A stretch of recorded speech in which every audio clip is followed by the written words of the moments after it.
Yo, yo, yo, yo, yo, yo, yo, yo, yo. Yo, yo. What's good with it? It's the homie Mac, music, art, culture, knowledge. Each one teach one piece of love.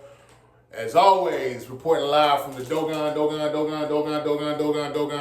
Thumbs up, give me the likes. Thumbs up, give me the likes. Like, share, comment, subscribe. Tap in, tap in, tap in, tap in, tap in. Yes, sir. This is another session of Macking with Mac. Wait, hold on, let me do that again. Let me do that better. This is another session of Macking with Mac. Book review series. I will be reviewing the graphic novel World War Hulk. See it? Bam, bam, bam. Yeah, this is probably one of my favorite graphic novels I've ever read. It was written by Greg Pak. The art was done, or the penciler, as they are called, was done by John Romita Jr. Yeah, so basically, Doctor Strange. Before I go there, I found out that there's actually a prelude to this book called Planet Hulk. But again, this is World War Hulk. World War Hulk. Yeah, so Doctor Strange, Black Bolt, Tony Starks, and Mr. Fantastic expelled Hulk. Basically put him in this machine and shoot him to this far off planet. The name of the planet was called Sakaar. Upon Hulk's arrival at Sakaar, he's going through hell and back. He is enslaved.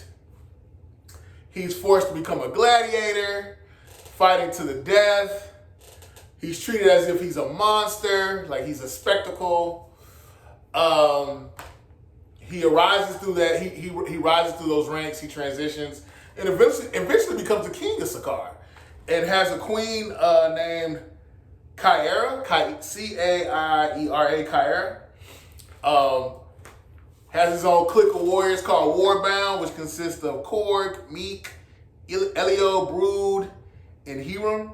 So they with the, as my boys in Cali say, they with the shits. They ready to fight, hand-to-hand combat.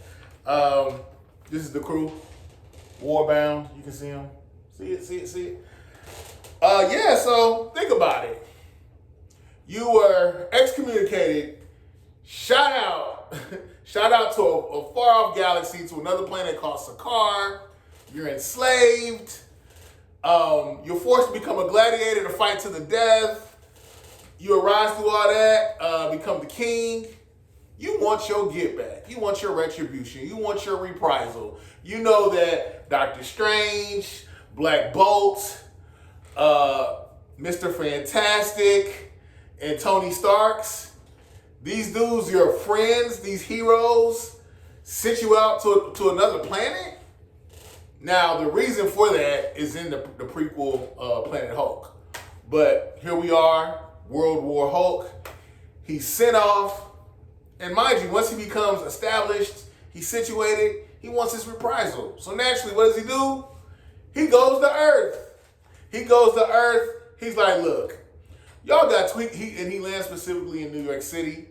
He's in Manhattan. He's like, look, all the civilians, basically, y'all got 24 hours to evacuate. I want Tony Starks. I want Doctor Strange. I want Mr. Fantastic. And I want Black Bolt. I want them to pull up because I want to fight them. Not only do I want to fight them, I want to kill them. The thing that I really liked about this book is action-packed. T'Challa and Storm actually make a brief appearance, but T'Challa's basically like, man, this is all our problem, but I really don't want smoke with the Hulk because he's on some other So yeah, T'Challa and Storm, they make a brief cameo, as well as Grimm from Fantastic Four. Yeah, so like I said, like there's not a dull moment in this graphic novel. There's a lot of fight scenes, a lot of action. People are ready to scrap. So Doctor Strange is trying to connect with the Hulk's mind, and it's like, look, bro, this isn't what you think it was. Now, mind you, they bombed Hulk's planet Sakaar that he was the ruler of, the king of. They bombed it. In the process, they killed a bunch of children. They killed his queen. Like, oh man, Hulk is going through it. And so he doesn't really want to talk. It's on sight. Like, we got to scrap. Somebody got to go. Eventually, Doctor Strange connects with his mind and is like, look, man, this isn't what you think. Let's sit down and have an amicable, peaceful way of finding resolution. Hulk ain't trying to hear none of that. He's not. He just wants to fight. He is on the warpath. So eventually, Hulk takes over Madison Square Garden, turns it into a battle royale or like a gladiator dome, basically. Turns Madison Square Garden to that. Has Doctor Strange, Mr. Fantastic, and Tony Starks, puts them in that little tank, not tank, but in the arena on some gladiator shit. You know, they're down there. He has people actually reading off atrocities that they did, saying that, oh, Mr. Fantastic killed my mother. Tony Starks killed my father. It's almost like, dang, is this revenge or is this justice? That's what I'm thinking. So I was looking at Doctor Strange in a different light, as well as Tony Starks and Mr. Fantastic.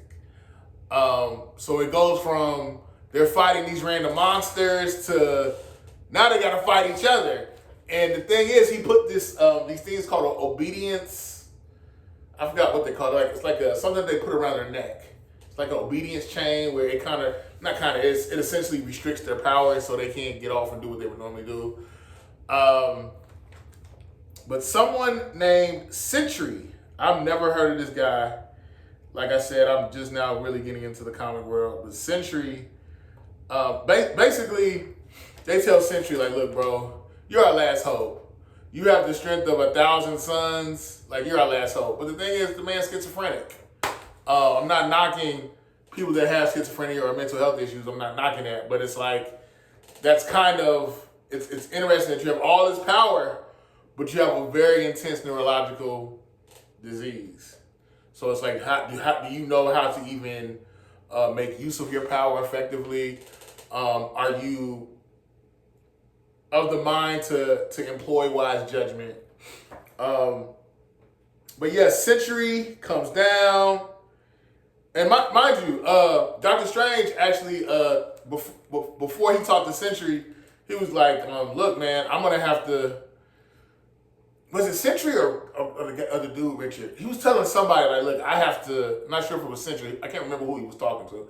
But he said, look, man, I'm going to have to get that demon Zom. So he summons this demon Zom to pretty much overtake him so he can fight. So Sentry comes in. He comes in. He fights Hulk. He's fighting Hulk. Doctor Strange with the demon possession, the demon possessed Doctor Strange. He's fighting. Sentry and Hulk, they get into it. There's a big explosion. But as they're fighting, Tony Starks shoots down this ray that essentially suspends Hulk, knocks him out. SHIELD actually comes in and gets his body. But before I go there, I know I just jumped ahead. I should have said this. Come to find out, it wasn't Doctor Strange. It wasn't Black Bolt. It wasn't Tony Starks. It wasn't Mr. Fantastic. They weren't the ones that destroyed Sakaar, that killed Hulk's wife. They didn't do that. It was actually Meek, M-I-E-K, one of the guys that was a part of Warbound. He told he basically told Hulk, like, look, man, I don't like it when you're Bruce Banner. I don't like it when you're this pacifist. I don't like it when you're like this agreeable, equitable, friendly guy. I like it when you want to kill some shit. I like it when you're violent. I like it when you get your Genghis Khan. I like it when you're a conqueror. He actually called Hulk the War Destroyer, and he said that basically he knew if you had kids and had this wife, this queen, you were going to get soft. So I had to keep you tough. I had to make it so that you were hard and you were truculent, bellicose, ready to fight. Ain't that jacked up? But yeah, essentially, after the naturally, Hulk puts hands to Meek, whoops Meek's ass. But again, Tony Stark's had a ray that shot down on Hulk. It totally thwarted him, disoriented him, and he turned back to Bruce. And again, S.H.I.E.L.D. took some of the bodies of the Warbound people, and S.H.I.E.L.D. actually took they took Hulk's body, if I'm reading it correctly, if I was processing it correctly. Yeah, so you see Hulk in this chamber. He's submerged in water. He's stable. He's stabilized. And one of the things I thought was interesting in this book, they would consistently say, Hulk would say, they can call you whatever they want, he said. Savior, destroyer, all that matters is what you choose. Let me say it again. They can call you whatever they want. Destroyer, savior, all that matters is what you choose. And I took that to mean kind of like in life, man. Like, you can be labeled anything that they want to label you. People are going to find fault with you. People are going to try to mitigate your accomplishments. People are going to try to debase you, regardless of what you do. You know, and there's always going to be this duality. You can be thinking you're doing good. Somebody's going to be like, he's full of crap. I mean, think about it. Nat Turner was a liberator to some, and then he was a terrorist to others. You know, so choose to thine own self be true. Do what you're going to do. Kick up dust. Move with a heart of justice.